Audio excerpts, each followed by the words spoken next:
रूस और यूक्रेन की जंग के बीच भारत के नजदीक करीब 39 देशों के जहाज पहुंच गए हैं।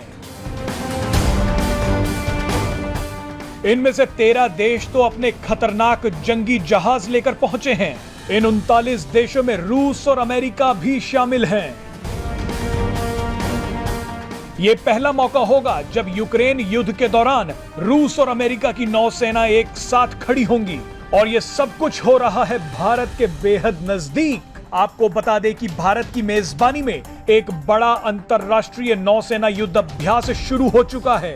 इसी युद्ध अभ्यास में हिस्सा लेने के लिए 39 देशों की नौसेनाएं विशाखापट्टनम के तट पर पहुंच चुकी हैं।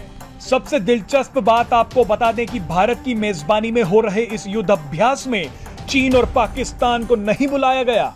इस वीडियो में आपको बताएंगे कि जंग के बीच हो रहे इस युद्ध अभ्यास के क्या मायने हैं। मिलन भारतीय नौसेना द्वारा शुरू किया गया एक साझा सैनिक अभ्यास है, जिसे 2000 के दशक में शुरू किया गया था।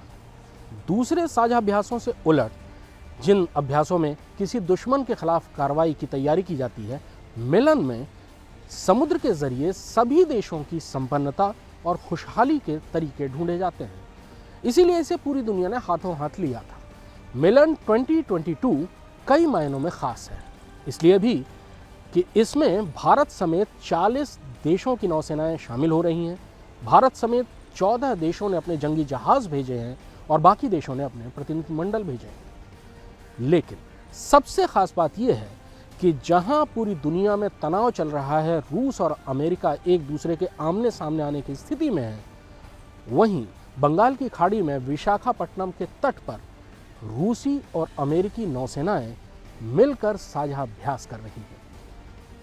मिलन 2022 की शुरुआत 26 फरवरी को हुई। 28 फरवरी से हार्बर फेज शुरू होगा, यानी बंदरगाह पर बैठकर सभी देशों के नौसैनिक अधिकारी समुद्र के बेहतर से बेहतर इस्तेमाल, जिसमें सबकी संपन्नता हो, उसके रास्ते ढूंढेंगे। 1 मार्च से 4 मार्च तक सी फेज होगा, जिसमें जंगी जहाज और दूसरे एयरक्राफ्ट समुद्र के अंदर जाएंगे और साथ में समुद्र के बेहतर इस्तेमाल के तरीके पर अभ्यास करेंगे। शांति हमेशा ज्यादा आकर्षित करती है। भारत हमेशा से शांति का पक्षधर रहा है और शांति के मामलों में दुनिया उसकी बात सुनती भी है। यूक्रेन ने भारत से युद्ध रुकवाने की अपील की है। भारत रूस के भी संपर्क में है। पुतिन से प्रधानमंत्री मोदी ने लंबी बात की है। अमेरिका लगातार भारत को संदेश भेज रहा है कि वो इस पूरे संकट में एक शांति स्थापित करने की भूमिका निभाए। और भारत की इसी साख का नतीजा है कि जहां पूरी दुनिया में रूसी और अमेरिकी सेनाएं आमने सामने आने की स्थिति में हैं, पुतिन ने न्यूक्लियर डिटरेंस फोर्स को तैयार रहने का हुक्म दिया है।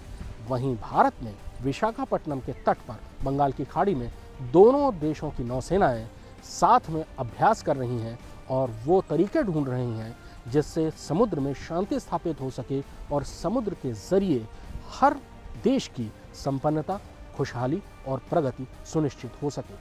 शांति के पक्षधर के तौर पर यह भारत के बढ़ते हुए अंतर्राष्ट्रीय कद का एक और नमूना है।